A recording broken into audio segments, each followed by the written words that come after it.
भाषा अभियान वीरपुरुष महापुरुषों उद्देश्य आम समस्त तरफ भाषा आंदोलन ओडिशा संबलपुर शाखा पक्षर भक्तिपूत श्रद्धांजलि अर्पण करने सहित बरपुत्र मान उद्देश्य भक्ति अर्घ्य अर्पण करुचु। गत सोमवार दिन 42तम पर्यायर मुझे कही जे राति पाही आसला कथार अच्छी राति पाइला राबई काऊ उठ उठ मठ नकर आऊ से कथा वास्तव में मंगलवार दिन महापुरुष मान आशीर्वाद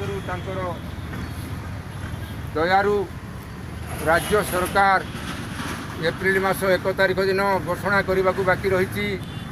मात्र गत कैबिनेट बैठक 26 तारिख पुरी ठारे अनुष्ठित बैठकर घोषणा ओडिया भाषा रे ओडिशा सरकारी कार्यकल चलो एवं भाषा आईन उल्लंघनकारी को दंड विधान हो। माननीय मुख्यमंत्री को आम स्वागत करूँ घोषणा को एवं नववर्ष उपलक्षे अभिनंदन ज्ञापन करुचु। मात्र दुखर कथा